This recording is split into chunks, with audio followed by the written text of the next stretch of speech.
welcome to AWANI Global. I'm your host Fanashe, and today I'm honored to have with me His Excellency Umesh Pandey, Thailand Trade Representative, to talk about strengthening ASEAN's economic resilience amid global uncertainties and shifting global political landscape. Thank you so much for joining us today. Sawadee Krap. Right, let's get straight into it. ASEAN right now is at a critical juncture, facing economic uncertainty, geopolitical tensions, slowing global growth, and even some protectionism measures from certain quarters as well. So let's get the ball rolling, setting the scene. From your perspective, what are the biggest economic challenges ASEAN must address today? You just said it. I gave you an overall picture. No, you just said it. The biggest challenge that you're facing today is... pretty much what I said. Exactly. The tariffs, the things that are coming through, the global changes that are coming through. I think we, ASEAN, are going to face in ways we have not even thought about it in the past. And that is the biggest challenge. Today, everything else is secondary. Protectionism, big way, coming not from countries that have protectionist policies in the past, but countries that were very open in the past. That is a scary part, and we, ASEAN, are going to face some of the strongest impact from that. So yeah, it's a very serious answer to, to a good laughing start. We started with a good laugh, but it is a very serious challenge that we are facing, and we will be facing. And how we prepare ourselves, how we keep ourselves ready for that kind of a impact is going to determine how we come out of it 4 or 5 years from now. Is it a very jarring contrast when it comes to, you know, the current sort of geopolitical, economic landscape that we have right now that ASEAN has to face, you know, compared to the last couple of years, for example? Yes, very different. Today we are very different. For the past 4 years, we have had a decent ride. All our economies have performed well, most of us. The protectionism had not kicked in as much. Yeah. There were some here, there, but there were leeways around it. Now it's scary. Now the job of us politicians, paramount. The most important, we cannot rest now. If we rest, we die. I'm sorry, I'm using a very strong word here, but we cannot, because if one of us, one of the key, okay, ASEAN, you talk about ASEAN, one of the key economies, at least the economic ones, the stronger ones, Thailand, Malaysia, Indonesia, Philippines, Singapore, if one of these 5 countries starts, or Vietnam, we start to rest, yes, the whole system will start to have problem. I mean, we're only as strong as our weakest link, you know, as they said, right?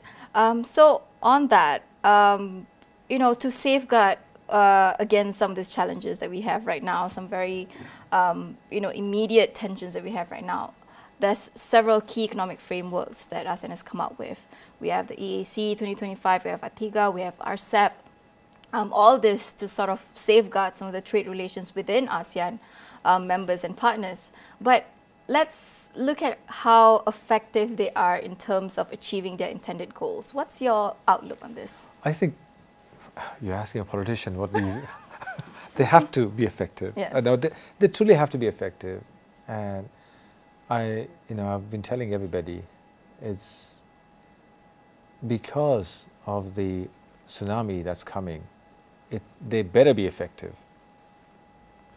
But in terms of, say, for example, making sure that, you know, we bring in enough trade within ASEAN members, and making sure that we position ASEAN as resilient, as a good, you know, trading bloc. What's your assessment of that? I've been saying this for the 3 days I've been here. I've been telling everybody, including Your Excellency Zafrul, Mr. Zafrul, Trade Minister, saying, we as an ASEAN bloc, if we get our act together, if the trade within the system, consumption within ASEAN bloc of 700 million people remains intact or rises, any kind of international shockwaves that will come along, the impact will be a lot less. And for that, all these issues that you just mentioned about having this committee, that committee, this, they all will play that role of creating consumption within our own 700 million people. If you look at many of these countries, if you look at our bigger neighbors, okay, in Asia, China, they have 1.3 billion, 1.4 billion people. India, 1.4 billion, 1.5 billion people. Because of the size of the market, they can withstand shock waves. Right. We are similar. We are half of India, half of China.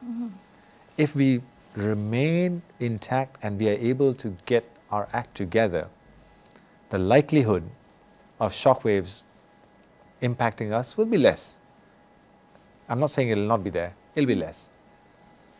And that's the benefit of us. We have ASEAN under your chairmanship, under Malaysia's chairmanship. It's a crucial junction for us. You are going to lead us, the 10 members and the 700 million people. You have to help us, all of us, take the lead. Thankfully, you have a great Prime Minister who's doing that job. And I appreciate that. And he has to take that lead further. So yeah, it is help. And he will, you know, he'll hopefully bring us out of the mess that we're looking at. You know, we should do many other things.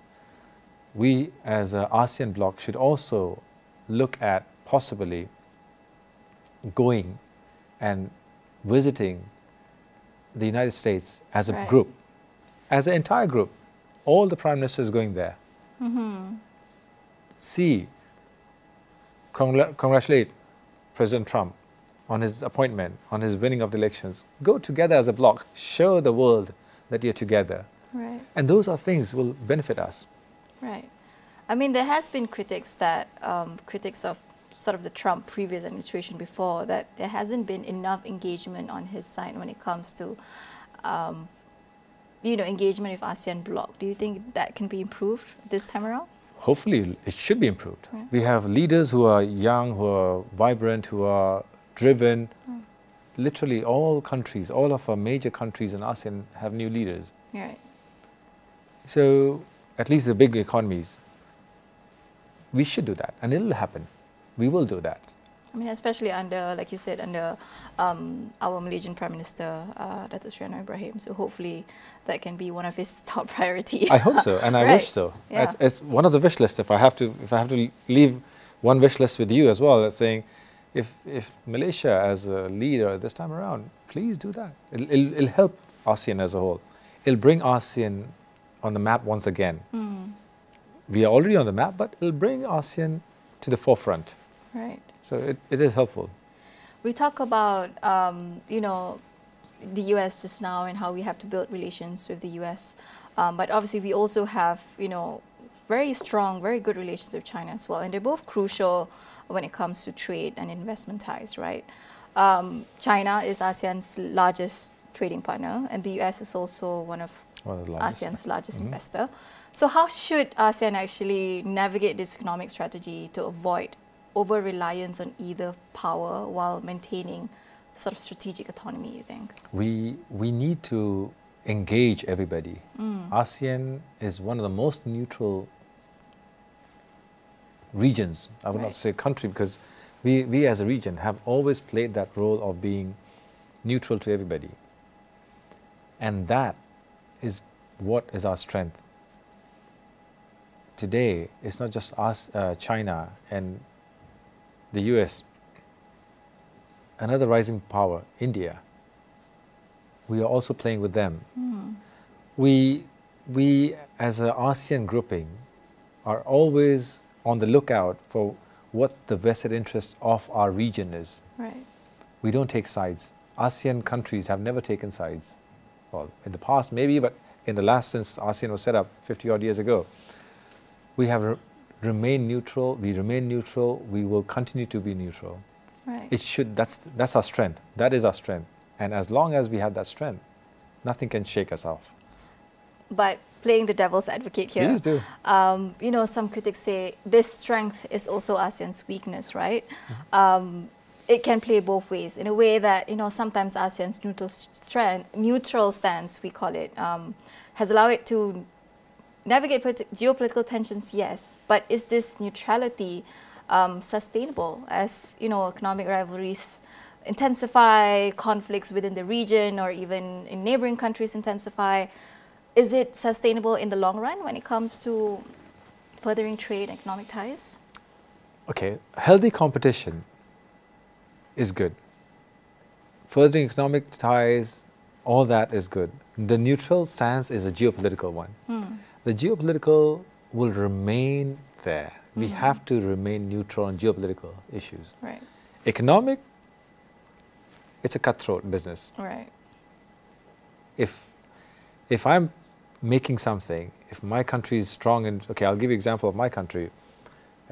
We are very good in car manufacturing. We are Detroit of East. Now, if Malaysia starts to build its own, which you have, but if you become 100% in competition with us, then we'll kill each other. If Indonesia, with the 260 million population, also does the same thing, that will kill your companies and my companies. So again, I've always been saying is complementing each other. My country is good in ICE, internal combustion engine. Your could be EV. Indonesia could be trucks or something. It's similar and we can leverage off each other's supply chain, but we are in different segments of the market. Right. So yeah, competition, I love competition. It's good for the industry, it's good for the country, it's good for everybody. But geopolitical, back to the geopolitical one, we will remain neutral. We have to remain neutral, otherwise there's nothing left of us. We cannot take sides. We will never take sides. We should not take sides. I'm not a prime minister who can make that we will, but I would say we should not, because that would take us for a ride. I don't want my region to be taken as pro this, pro that. No. Right. And I think as a region as well, we have survived on this concept for a very long time. Yeah, and five decades plus. Yes, and we have avoided conflicts in this way. You know, when other countries are going to war between each other or going into tensions to each other, I think we as a bloc has remained quite united on this particular concept. And I think we never took a stance on any particular, as an ASEAN region, any particular global conflict. If you go back and look at it, we have not taken a stance either for or against. So that shows how neutral we are. Right. Is it naysayers will always say something or the others. Everything you do in life, there's going to be somebody who's criticizing it. Right. And it's good. That's the way the thing is. It's good. It's good to have criticism, because it reflects back on you, saying you may be doing the wrong thing. It's good. Right. It's democracy. Right. Right. I mean, okay, in terms of economies and trade, however, do you think, you know, ASEAN economies should collaborate more to attract investments and reduce reliance on traditional markets? Like, you know, we mentioned the US and China, for example, and even the EU, for example. Is it a strategy going forward, you know, 2025, post-2025? We have to rely on each other. We have to basically complement each other. We have to look at ways to push industries that we have, key industries that we're looking at. Obviously, it's all there, you know, space technology, you know, tech, biotech, all those industries. We have to rely and look at who is good at what and then take it from there. Post 2025, yes, the world is changing at breakneck pace at the moment. If we are able to change, adapt, look at things in a very cohesive manner, where we look, okay, Malaysia, let's do this, Thailand, let's do this, Indonesia, let's do this, then we should be able to survive and make our inroads going forward. Right. I want to circle back a little bit because I think it bothers me a little bit, and I think I want to touch on it. You see, ASEAN has been strengthening ties with Gulf Cooperation Council, for example, GCC, yep. And we've also been looking at BRICS, for example. And with GCC, you know, Anwar has invited Xi Jinping to come forward to join as well. So it seems like there's a deeper South-to-South cooperation that is going on here. I mean, at least based on what experts and analysis are looking into. I wouldn't say is this taking a side, but is this something that is benefiting ASEAN, or is this, I wouldn't say a stand, but is it a movement or a way forward for ASEAN, or is it just... So ASEAN moving towards GCC? GCC, and also inviting China BRICS. as well, and going towards, For you know, BRICS. BRICS nation. If you look at ASEAN countries, most of us, okay, most of us are economically driven. Or is it just that? So it's economically it's driven. Economically driven. We are there to tap every business opportunity we can. I can say that most of us are looking at economic benefit. It's nothing to do with anything else. If we have BRICS, which helps my companies, your companies, sell more to those countries. Why not? Why not? Right. If GCC, why not? Right. They have so much money to throw away. I'm sorry if I can say that. Why not tap those markets? Right. BRICS has some of the world's leading economies, which will be the superpowers, economic superpowers going forward. Why should we not tap that? I think it's about not putting your eggs in one basket. Yes. Right.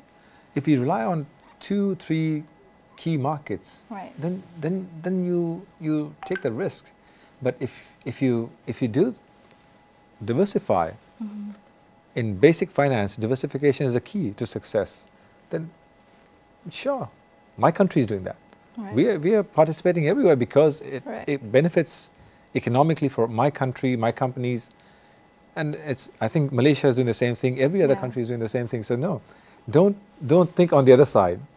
Think on the business side only. I mean, especially as a smaller country, I think we that's kind of our strategy going in, you know, in this sort of really fragmented world right now, right? Okay, I want to touch on a really probably a touchy subject here that I think I've prepped you before this. Can I turn that down?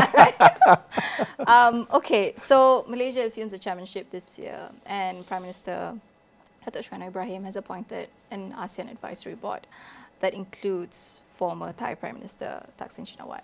Do you think, how much will this influence ASEAN's decision making? There's been critics on both sides, I guess, agreeing and disagreeing with this appointment. So how do you think this will influence ASEAN's decision making, especially when it comes to trade? Oh, that's a tough question. I think we're here for the tough questions. I'm an ex-journalist, so I should have, I said to you earlier, I should have expected this question, but let me answer it in a non-diplomatic way. If you look at the appointment of Dr. Thaksin, I would say, and I've known him, I admire the man. He is one of the smartest people I have, and trust me, a journalist, 23 years of journalism. I've met tens of thousands of people. There's nobody as smart as the guy. He knows things that would a 20-year-old kid would know. And he knows a thing that 80-year-old man would know. Right.